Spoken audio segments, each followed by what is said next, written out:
बोकोचान आणि इतर जपानी कथा. शिनीची होशी. अनुवाद निसीम बेडेकर. कथा संकट. त्या माणसाकडे खूप उंदीर होते. त्यानं एवढे उंदीर बाळगण्याचं एक खास कारण होतं. उंदीर अत्यंत संवेदनाक्षम असल्यामुळे मुद्दाम पाळले होते त्यानं.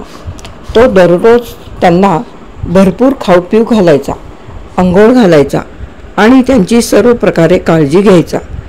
एखादा उंदीर जर आजारी पडला तर स्वतः आजारी पडला असताना स्वतःचीही काळजी घेणार नाही इतक्या सतर्कतेनं तो त्या उंदरांची देखभाल करायचा.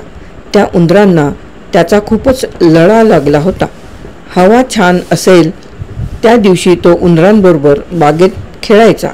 पाऊस पडत असेल तर तो त्यांच्याबरोबर घरातच लपाछपी खेळायचा. तो जिथे जायचा तिथेच उंदरही जायचे. पण हे तर सांगायला नकोच. पण केवळ उंदीर पाळण्याची हौस म्हणून काही त्यानं उंदीरजवळ बाळगले नव्हते. उंदरांच्या पाठीवरून मायेनं हात फिरवताना तो नेहमी म्हणायचा, तुम्ही नसतात तर माझ्यावर किती संकट ओढवली असती कोणास ठाऊक. उंदरांना येणाऱ्या संकटाची चाहूल लागते म्हणे. त्यालाही हे चांगलंच ठाऊक होतं आणि त्याचा स्वतःसाठी वापर करण्याचं त्यानं ठरवलं होतं. त्या बाबतीत त्यानं केलेले प्रयोग यशस्वी ठरले होते आणि त्याच्या चांगलेच कामी आले होते. काही दिवसांपूर्वीचीच गोष्ट. उंदरांनी अचानक घरातून पळ काढला. त्यांनी असं का करावं हे काही त्यांना कळलं नाही. पण त्यांना परत आणण्याच्या निमित्तानं अखेर तोही घराबाहेर पडला.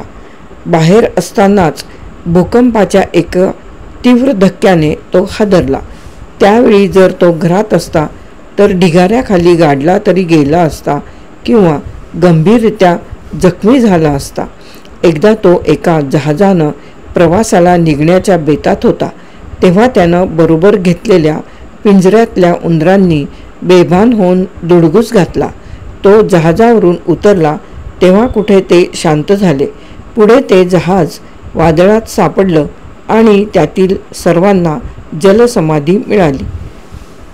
इतरही कित्येक वेळा उंदरांनी त्याचे प्राण वाचवले होते. त्यांना खाऊ घालताना त्या आठवणींनी त्याला भरून यायचं आणि तो म्हणायचा, संकट आणि दुर्घटनांशिवाय दुसरं काही नाही या जगात. म्हणूनच तर आपल्याला एकमेकांची काळजी घेतली पाहिजे. एक दिवस तो उंदरांना खाऊ घालत असताना ते अस्वस्थ झाले. पूर्वीही त्यांनी अशाच प्रकारे त्याला येणाऱ्या संकटांची सूचना दिली होती. नक्कीच काहीतरी घडणार आहे. यावेळी काय होणार आहे कोणास ठाऊक. आग लागणार आहे की पूर येणार आहे ते काही असो, मला ताबडतोब इथून निघालं पाहिजे. निघण्याच्या घाईगर्दीत त्याला आपलं घर योग्य किमतीला विकताही आलं नाही आणि स्वस्तातल्या नव्या जागेचा शोधही घेता आला नाही. पण ते नुकसान सहन करणं भाग होतं. त्यानं अधिक वेळ घालवला असता तर फार उशीर झाला असता. तो नव्या जागेत राहायला गेल्यावर उंदीर अर्थातच पूर्वीप्रमाणे शांत झाले. आता त्याला वाटलं आपण टाळलेलं संकट कसलं होतं ते शोधून तरी पाहावं. त्यानं टेलिफोनचा रिसिव्हर उचलला आणि नंबर फिरवला.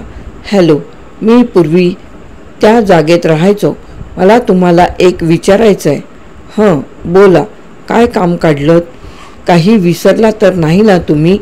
छे, तसं काही नाही. फक्त एवढंच विचारायचं होतं की मी जागा सोडून गेल्यावर तिथे काही विशेष घडलं का? नाही बुवा, नक्की नीट विचार करून सांगा. हं, आता तुम्ही विचारताच आहात तर तुम्ही गेल्यानंतर शेजारी एक नवा भाडेकरू राहायला आला. बस इतकंच. कसा आहे तो? वागायला बरा आहे का? कुणी धोकेबाज इसम तर नाही ना? त्याला उत्तर ऐकण्याची भलतीच घाई झाली होती. येणाऱ्या संकटाचा त्या शेजाऱ्याशीच काहीतरी संबंध असला पाहिजे.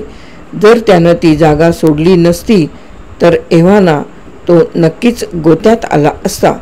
छे हो, अगदी शांत आणि मितभाषी आहेत ते. उत्तर अनपेक्षितच होतं. खरंच? खरंच? हो, आणि त्यांना मांजरं इतकी आवडतात ना. त्यांच्या घरभर मांजरं आहेत. कथा समाप्त. संकट नावाची शिनीची होशी यांची कथा समाप्त.